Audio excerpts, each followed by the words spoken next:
This is the Detroit Sports Podcast Network. And now, the game. Next on this week's episode of Michigan Podcast. But there's going to be one team that's going to play solely as a team. No man is more important than the team. No coach is more important than the team. The team, the team, the team. Looks deep for Anthony Carter.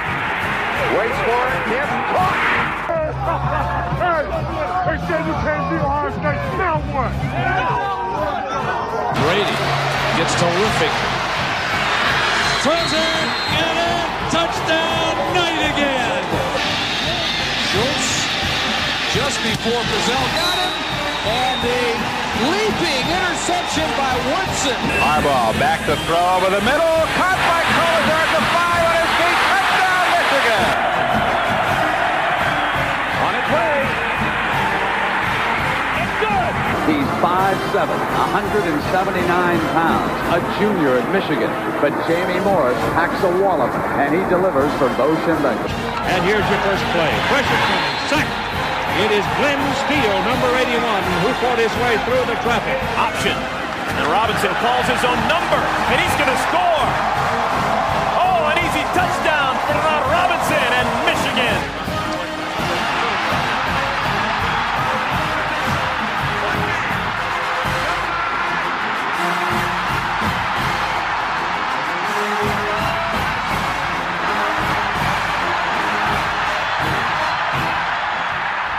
Win it.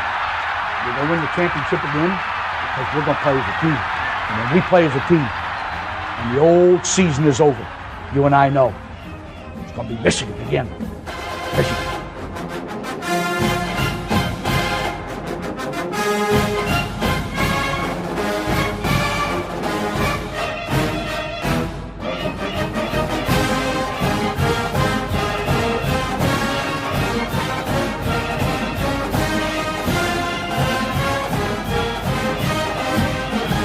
Go Blue. I'm Steve Deace. Welcome to this week's episode of Michigan Podcast, and it is upon us. The game is here. The game, unlike any other game, the most fervent rivalry in all of American team sports, a tradition unlike any other, and as it typically is, for all of the proverbial marbles. Michigan and Ohio State meet yet again. It is the 50th time that these two teams will meet when both are ranked. That is by far more than any other rivalry in the history of college football. Ohio State wins, it's in the Big Ten championship game. Michigan wins, it needs some help to get in the Big Ten championship game, but believes it'll put it into the college football playoffs. So a ton is on the line, not to mention emotion, bragging rights, tradition. Michigan has won 4 in a row in this rivalry, something that hasn't done for decades, coming off of 20 years of misery against the Buckeyes. So both teams have the consensus number 1 high school recruit in the last 2 classes quarterbacking their teams, Julian Sayin, and now you have Bryce Underwood at the University of Michigan. So what will happen? What I think is fascinating is I'm not sure anybody really knows. Nobody on the Ohio State roster has ever beaten the University of Michigan. Nobody. You have a California quarterback looking at high of 28, forecast 60% chance of snow at the Big House. And the last time a Cali kid who was a redshirt freshman played in the Big House in the snow, it was C.J. Stroud, and he lost. Now, Ohio State fans keep forgetting that my man threw for like 400 yards in that game despite the snow, so he's not the reason the Buckeyes lost. But that whole atmosphere of, well, it was the snow, it was the weather, and then former athletic director Gene Smith saying maybe we should be playing these playoff games in the future instead of outside, indoors. It kind of lent itself to this whole soft trope where Ohio State football was concerned. And then after 3 straight losses to the Wolverines, Ryan Day decided last year he was going to break that bromide and try to beat Michigan at its own game, and instead suffered one of the more humiliating losses Ohio State has ever suffered in the history of this rivalry. That was a pathetic Michigan team that had no business winning that game last year, but it did. And that sets the stage for the game this year. because there's a lot of guys that are going to play key roles for Michigan on Saturday that also, despite the 4-game winning streak for the Wolverines, have never beaten Ohio State either, starting with Bryce Underwood. I mean, this happens when you're playing 7 freshmen on 7 freshman eligibilities on your offense. Jordan Marshall, former Mr. Ohio football, he didn't play last year when Michigan beat Ohio State. He was injured. So Blake Frazier, he didn't play last year. He was redshirting. So there's a ton of guys that didn't play on the roster last year when Michigan beat Ohio State. Michigan's the youngest team in the Big Ten. It has the home field advantage, maybe has the forecast advantage. What I struggle to see, though, for the first time since Michigan reversed the polarity of this rivalry, is I'm struggling to see where we have a positional advantage. And, fans kind of match it up, your quarterback versus our quarterback. That's not how the way this works. Your quarterbacks aren't playing each other. It's your offensive line versus their defensive line. Even last year, where Michigan's essentially playing, Michigan essentially has a middle school offensive coordinator and a walk-on quarterback, we at least knew that the Michigan defensive front with Grant and with Mason was better than the Ohio State offensive line. I cannot think of, and I think Michigan's better at most positions than last year's team. The problem is you're going up against the number 1 team. And I'm not sure where we have a positional advantage that I can say right now for sure we can beat Ohio State through that position group against theirs. You could maybe argue, and my friend Isaiah Hole has argued this to me, that we still have a better defensive line than their offensive line. Maybe. It's close.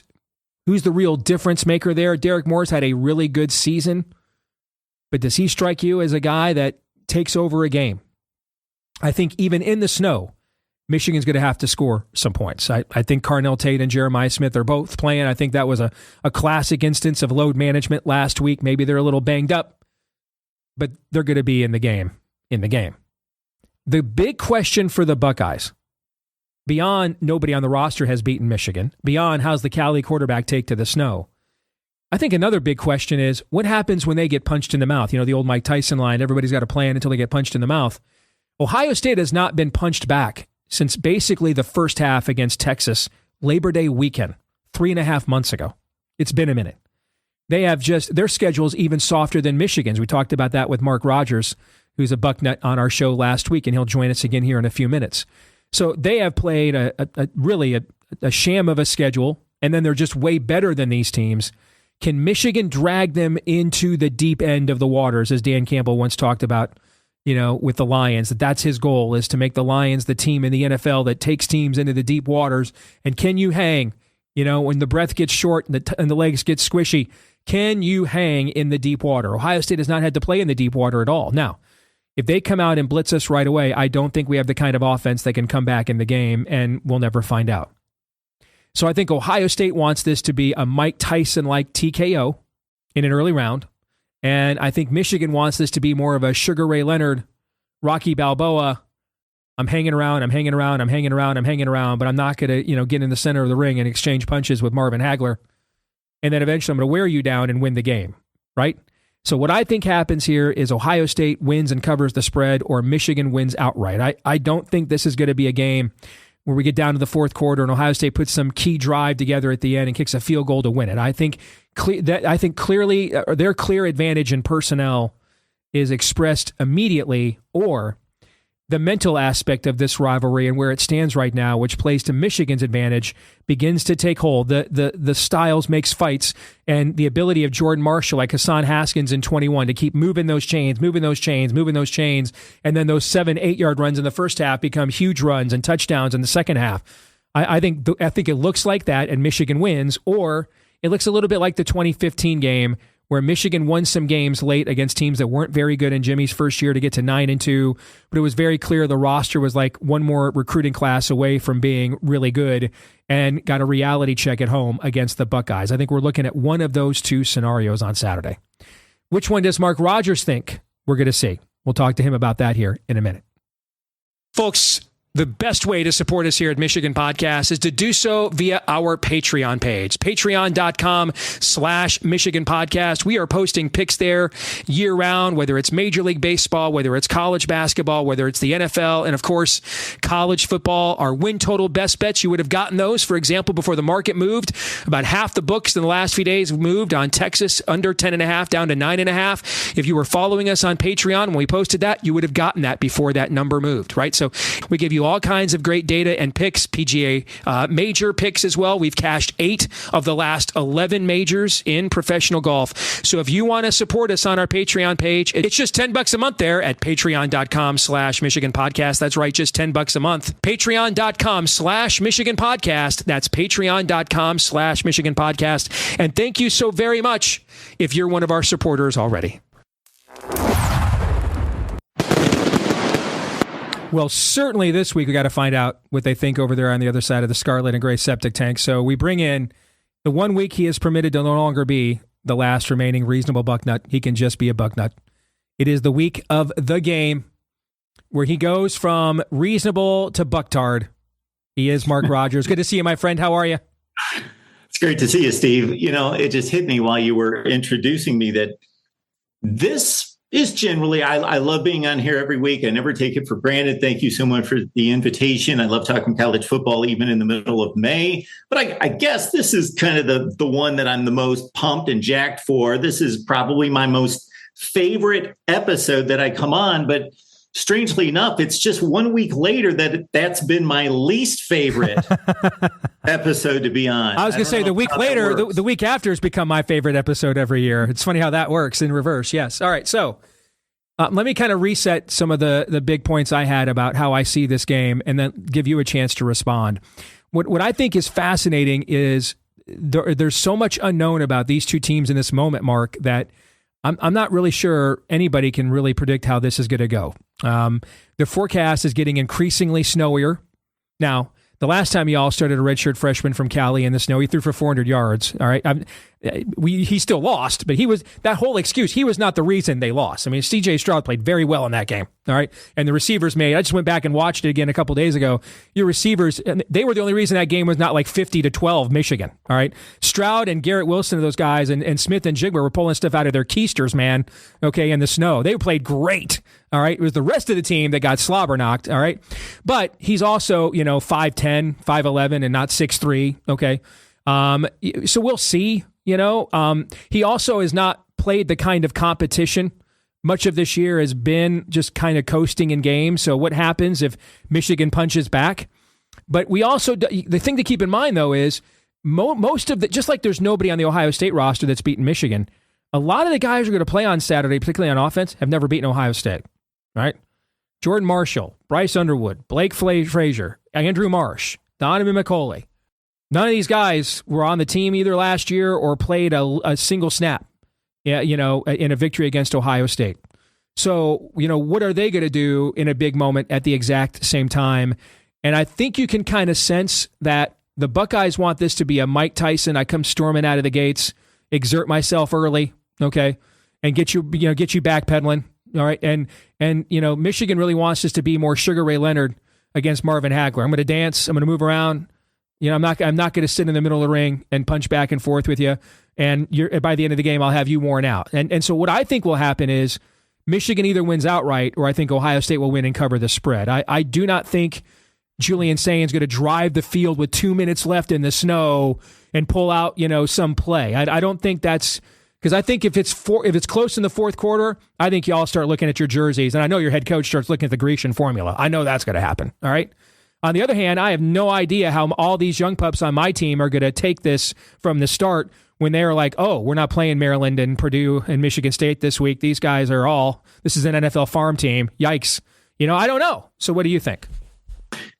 Well, the psychology of it is fascinating because let's go back 5 years and it was reversed, of course. And I had this horrible feeling that came to fruition in 2021 that when you are the bully and you have the psychological advantage on top of the talent advantage most of the time, that when there is a when the underdog realizes that they are just as good as you, if not better, that particular year, or that they're not afraid of you anymore, then almost the psychology can completely flip like that. You're like Rocky. He bleeds like I bleed. Exactly. Yes. Yeah. And it just flips. It doesn't become neutral. It almost just completely flips to the other side. And we saw it in 2021.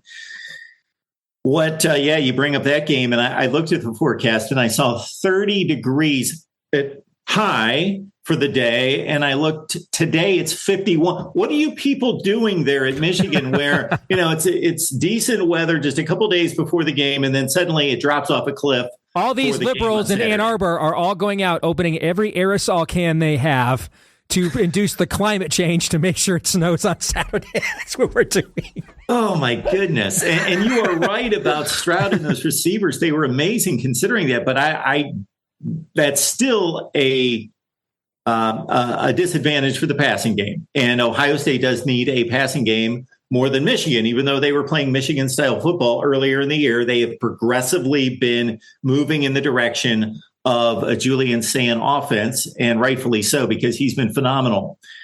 Bryce Underwood did something that you're also pointing to in regards to the way you see the setup of the game, where Ohio State, the talent, and just it's the best team in the country, most likely, that if the psychology is taken out of it, that they may win a 2-score game, a 3-score game, something like that. But if Michigan hangs around, and what's part of that as well is obviously, yes, Julian Sayin, for as good as he has never been pushed, not at all, not even a second half deficit, like down 3 in the third quarter even, let alone 24-20, 2.5 minutes left, ball at your own 25. Let's go. We got to score a touchdown in the final 2.5 minutes. Bryce Underwood obviously passed that test against the pretty sturdy Northwestern team just a couple weeks ago. So Julian Sayin's the better quarterback. I don't think there's any question about that right now.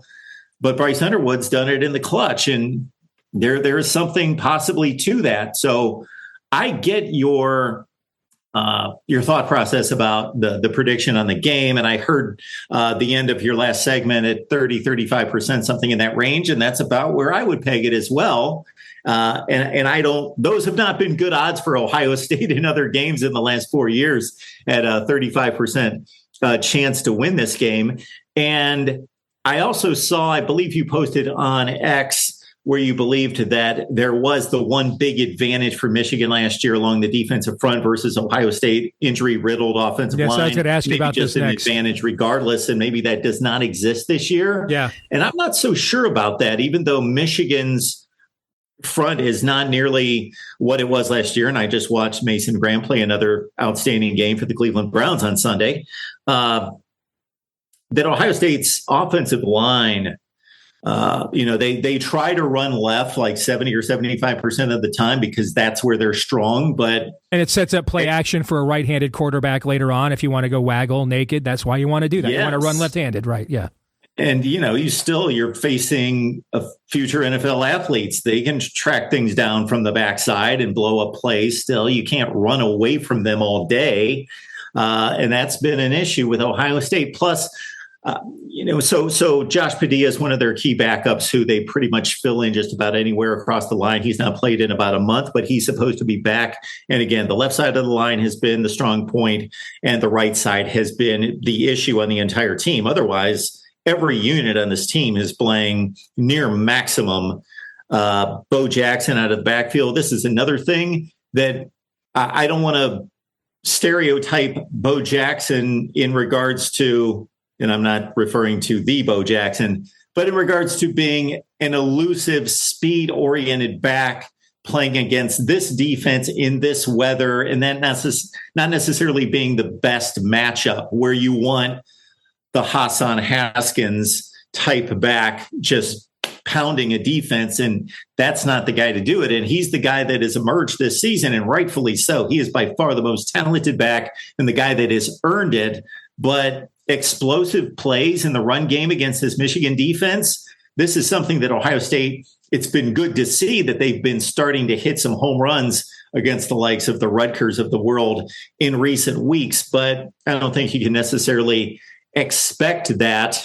Travion Henderson never had his best games against Michigan, just not that kind of runner that you would love to have the changeup guy and the power guy, and the power guy kind of take the forefront possibly in this weather, in this type of game. But Bo Jackson's been the best back. And then also he had last week, he had a fumble at the goal line. You think about ball security issues in a huge game with a true freshman playing and getting most of the carries. He should get the 18 to 20 that he's been getting unless they really change it up. I don't know if you've seen this statistic, Steve. It's extremely interesting considering the way we believe Ohio State approaches offense. But because they want to stay fresh for the entire season, and they also want to complement the defense, is that even though they've been ramping up the pass offense, they still run that play clock, and they run one of the slowest offenses in college football, one of the 3 or 4 slowest offenses. And they had a breakdown on the Fox broadcast last weekend where they will run because of that. And because the defense has been so dominating, they will give this defense close to 2 games off against the other 5 or 6 best defenses in the country. So we'll see if Ryan Day can beat Michigan, playing, in a sense, Michigan football. Well, what you just said there is why Wink's substitution patterns on our defense has been a frustration for Michigan fans all year. I mean, the minute we get more than a 1-score lead in a game, no matter who the opponent is, Wink empties the bench and puts the reserves in. And I think it is because of the factor that you just mentioned. I mean, if the offense is not going to be able to produce, I think you and I talked this last week. San Jose State was the only other team in America who had a wider, chasm, a wider delta between yards per play and points per game. I mean, it's very difficult to have a top 20 yards per play offense, which Michigan did going into last week's game, and be 65th in scoring. That's youth, that's inefficiency, that's mistakes, self-inflicted wounds, to have that level of delta. And so one of the things that Wink has done all year is the minute we get more than a 1-score lead in a game, he empties it out and puts the reserves in for a series like we're up by 20 or 30. And I got to tell you, Mark, on almost every single one of those drives when he's done that, the opponent has scored almost every single time. Has gotten some points. Okay. Almost every single time. All right. And so if you've been betting Michigan as a favorite, there's a couple of those games you've lost money because Wink did that. Okay. Like against Michigan State, for example. And Maryland got its touchdown at the end of the game last week. Same thing. All right. But that was a little different. We were up 45-13 fourth quarter. So it was a little more excusable. But it is, again, compensating for, how fresh are these guys going to be for that very last game of the year with what's on the line. And what I think is, when you look at one of the things I think is kind of fascinating in this game is the game within the game between your DC, Matt Patricia, and our OC. And when you look at, our guy is a quintessential college guy, right? We're running a college offense that looks a lot like a lot of other college offenses do, okay? And Matt is running a very multiple NFL style of defense. I'm watching you guys. I'll see odd fronts. I'll see even fronts. I'll see bare fronts. Okay. I'll see a lot of blitzing schemes out of nickel defense, dime defense, right? And I'm going to be fascinated to see, Andrew Marsh has more receiving yards than any receiver in the Big Ten since October the 1st. But against that style of defense, you're going to have to figure out how to, get open outside of the structure of the offense at times, right? That some things are going to be taken away from you. Can you adjust your route? And do you have the same kind of chemistry with your quarterback when you make that adjustment? Because if you don't, number 2 is probably taking it to the house the other way on a pick 6, right? That's kind of the game within the game. And then if you're Michigan, though, can you limit how many of Patricia's multiple looks hurt you because you're at home? So you'll get better communication with the offensive line, in terms of, calling out the blocking assignments. And if you can consistently run the football, that takes a lot of those kinds of pressures and looks off the table now and forces Ohio State to play more even up, which has been a recipe for success for Michigan in the past. And I think of something that, watching the game, I watched the whole game at Wrigley with Connor Stallions. And one of the things he told me I thought was fascinating is that as much as he loved Justice Haynes, if he had to pick one of the two backs to get hurt this year, it would be Haynes. Because against Ohio State, with the style we want to play, I mean, Haynes is 1 yard, 2 yard, 3 yards, 60 yards. Okay. Jordan Marshall is Hassan Haskins, 4 yards, 5 yards, 6 yards, 8 yards, 9 yards, 50 yards. Right? Falling forward, or 2022 Blake Corum maybe is another example. The negative play almost never happens unless he tries to go outside and, gets out angled. But between the tackles, I mean, I would guess we're in single digits in negative gains he's had running the football. We're one of the few teams in the country this year with 3 different backs that have gotten 100 yards in a game. We would have done so. We almost came. This almost was the first time in like 30 years. Michigan came into the Ohio State game with a 100-yard rusher in every game. It's been since like the 90s since that happened. We fell a little bit short because of the USC game, but we've had in the first 11 games, we've had 10 times somebody's rushed for 100 yards in the game. So that's Michigan's recipe, which is if we can run the ball, particularly between the tackles, then that takes a lot of that third down wizardry from Matt Patricia off the table that may fool the freshman quarterback and freshman receiver into seeing things that aren't really there, right? That kind of game within the game. Your thoughts on that? Well, when I watched the game unfold against Maryland and comparing it to recent efforts against like opponents, I was thinking, okay, this is coming together for Michigan, unless this is a one-off in regards to them playing a clean football game. So that score looks something similar to what it should have looked like against some of those other opponents. But they played a clean game, obviously. They could have beaten Northwestern by 25 points, but they turned it over 5 times. Now, Bryce Underwood did throw a ball the first or second drive of that game rolling to his left. That was a horrible throw that got tipped and was dropped by a kid that's got 5 interceptions for Maryland. So he usually picks him off. But so that one, and I know Bryson Cusdahl, it was correctly called, did not fumble, but close to a fumble in that game. So there could have been a couple turnovers there. While we're on the subject of injuries, so no Justice Haynes, of course. We got confirmation. Okay, Jordan Marshall is good to go. I don't know how much he's hurting from those injuries and how close to 100% he's going to be, but it's kind of ironic that Michigan, leaning on the run game, has injuries there, and then Ohio State more and more leaning on the pass game, and that's what they're known for. Carnell Tate, Jeremiah Smith, of course, missed last week's games. Now, can I ask you from a Michigan perspective, are those real injuries? Because that strikes us as NBA load management kind of stuff. Like Jordan legit got his shoulder dinged against Northwestern and didn't finish that game when it was still in doubt. If he wasn't really hurt, we're letting him, win the game for us at the end. So he was really banged up, right?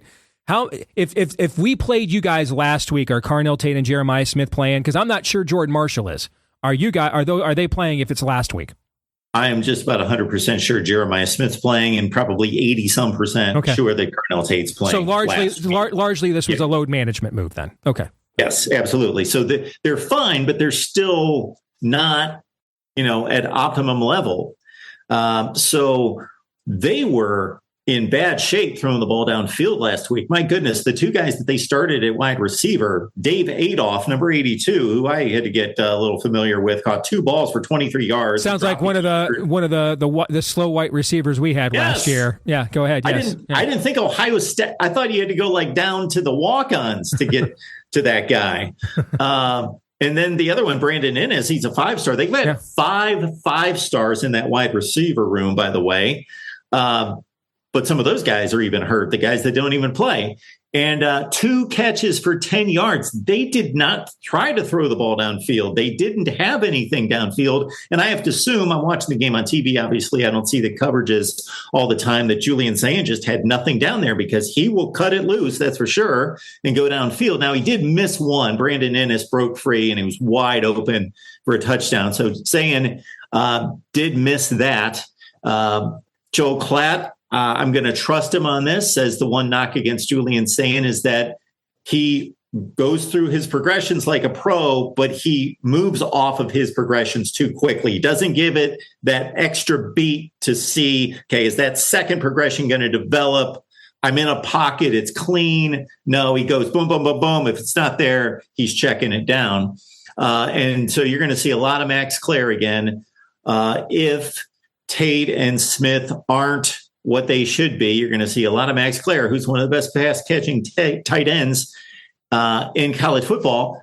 On the flip side with Michigan and the tight end position, Sonny Styles, excellent nickelback, kind of rover nickelback safety kind of guy for the Buckeyes, laid a shoulder into Antoine Raymond, the Rutgers back, and Ryan Day was pretty non-committal. I think he'll play, but he's not anywhere close to 100%, and he would be matched up against tight ends most likely. So Michigan may be able to take advantage. Now, Ohio State's loaded in the secondary. They rotate in Devin Sanchez, who's a 5-star freshman, but still one man down and in like an all-conference guy who may not be quite right this week. So give me, because you addressed this a minute ago, my point, and hey, the entire offense is dramatically better than it was a year ago. Dramatically better. It went from putrid to respectable. That's a pretty big leap, especially when you're playing as many freshmen with a rookie offensive coordinator as we are. Defensively, the defensive line I still think is top 10, 15 in the country, but last year it was like top 5. Okay. So the defensive line is still very good, but it's not what it was a year ago. Linebackers, definitely better than they were a year ago. Secondary is about what it was a year ago. All right. So that has us, you know what? We're kind of like a top 10, 12 defense in terms of overall efficiency, which is what we were going into last year's game. Offensively, we've made huge leaps. Like I said, we were top 20 in yards per play even before last week's game, right?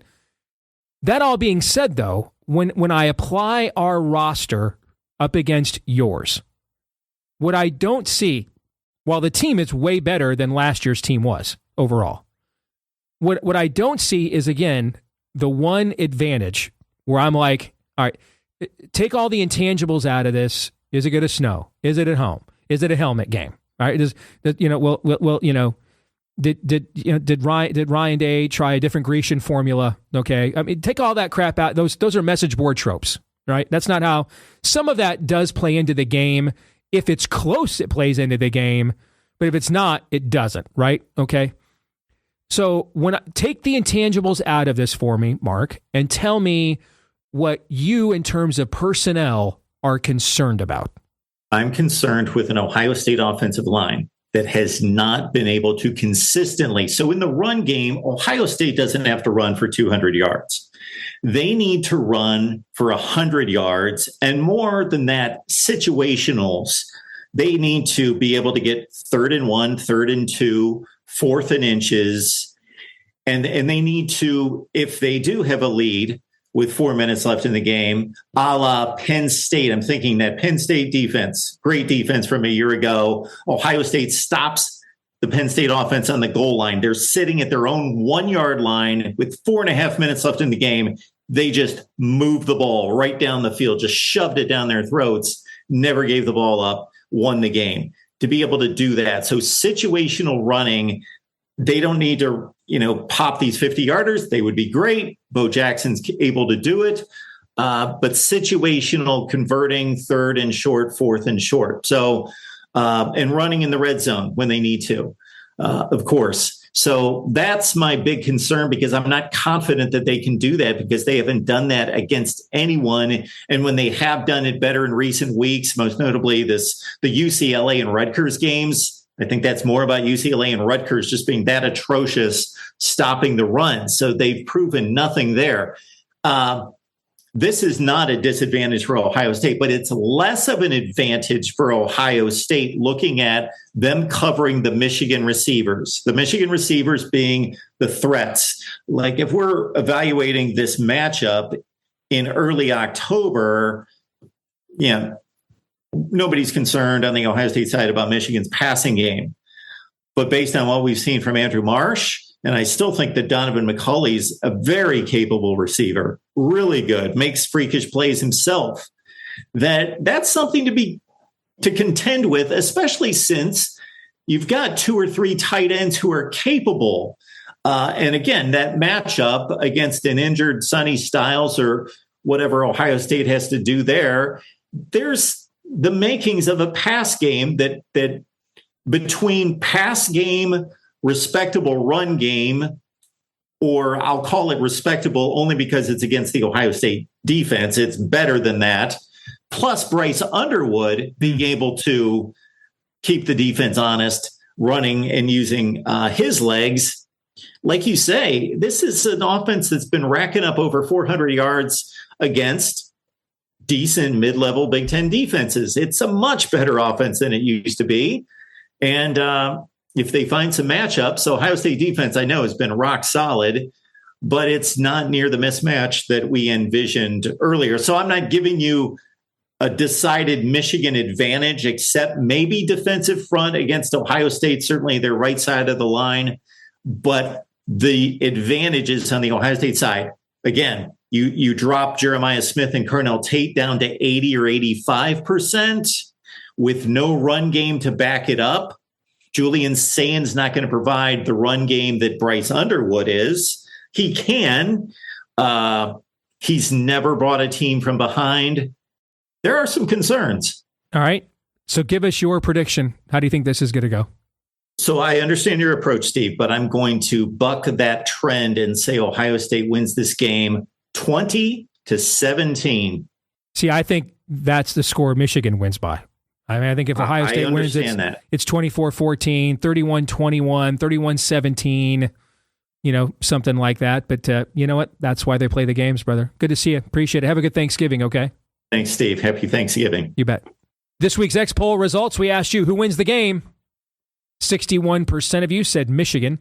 39% of you said Ohio State. And given this is largely going to be Michigan fans voting in this, that's actually a pretty good number for the Buckeyes. So I'd give us about a 30-35% chance to win the game, which is more than I would have given us maybe even 2 weeks ago. That brings us to our feedback of the week.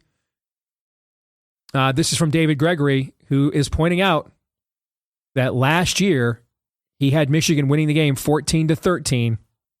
And bro, I had to give you your propers because you are literally the only person I know on planet Earth who thought Michigan was winning that game last year. So good reset by you, good call by you. And I hope you're picking us to win this year because you seem to know what you're talking about. So thank you for that.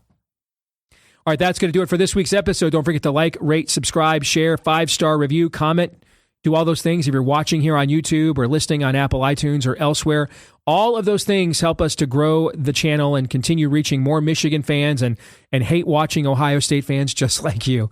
All right. Also, follow us on X in between episodes and on game days at Michigan Podcast on X, where I display all of my emotional trauma. At Michigan Podcast on X. I hope all of you, Bucknuts included, I hope all of you have a tremendous Thanksgiving weekend, but I hope only the guys wearing blue have a great Saturday. The rest of you, I hope you have a great Thanksgiving. You get together with the family. You remember the real reason for the season. And thank you guys so much for another successful season supporting the channel here for Michigan Podcast. Until the next time, happy Thanksgiving, everyone. I'm Steve Deace. Go Blue.